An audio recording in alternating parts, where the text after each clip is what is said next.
അതെ, നമുക്കിന്ന് ഒരു കാട ഫ്രൈ ഉണ്ടാക്കിയാലോ. അതിന് വേണ്ടിയിട്ട് ഞാൻ 1.5 സ്പൂണ് കാശ്മീരി മുളക് പൊടി, 1 സ്പൂണ് മീറ്റ് മസാല, 1 സ്പൂൺ എരിവുള്ള മുളക് പൊടി, വെളുത്തുള്ളി, ഇഞ്ചി, നമ്മുടെ കുരുമുളക്, ഗരം മസാല, ഇതെല്ലാം കൂടി ഒന്ന് മിക്സിക്കകത്തിട്ട് 1 സ്പൂൺ വിനാഗിരിയും കൂടി ഒഴിച്ച് നന്നായിട്ടൊന്ന് അരച്ച് എടുത്തിട്ടുണ്ട്. ഇനി അരച്ച കൂട്ടിനകത്തോട്ട് നമുക്ക് 2 സ്പൂണ് കോൺഫ്ലവറും 1 കോഴിമുട്ടയും കൂടെ പൊട്ടിച്ചൊഴിച്ച് ആവശ്യത്തിന് ഉപ്പും മഞ്ഞൾപ്പൊടിയും കൂടി ഇട്ട് നന്നായിട്ടൊന്ന് ഇളക്കി മിക്സ് ചെയ്ത് നമ്മൾ ഈ ക്ലീനാക്കി വെച്ചിരിക്കുന്ന നമ്മുടെ കാട ഒന്ന് വരഞ്ഞേച്ച്, അതിന് ഒത്തിരി മാംസമില്ലാത്തതുകൊണ്ടല്ലേ കൂടുതൽ, അപ്പോൾ നല്ലപോലെ ഒന്ന് വരഞ്ഞിട്ട് അതിനകത്ത് മുക്കി നമ്മുടെ മസാലയ്ക്കകത്ത് മുക്കി ഒരു 2 മണിക്കൂർ നമുക്ക് റെസ്റ്റ് ചെയ്യാനായിട്ട് വെക്കണം.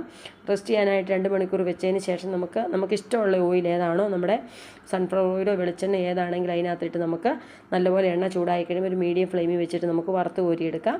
നമ്മുടെ ഇതിൻ്റെ ഡീറ്റെയിൽ ആയിട്ടുള്ള വീഡിയോ നമ്മുടെ യൂട്യൂബ് ചാനലിനകത്തോട്ട് കാണാത്തവരൊക്കെ കയറി കാണണം.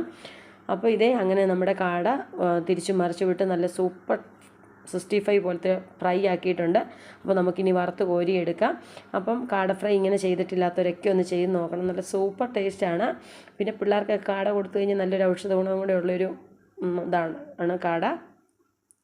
അപ്പോൾ അങ്ങനെ നമ്മുടെ കാട ഫ്രൈ, അടിപൊളി കാട ഫ്രൈ റെഡി ആയിട്ടുണ്ട്. അപ്പോൾ എല്ലാവരും ഒന്ന് ട്രൈ ചെയ്ത് നോക്കണം.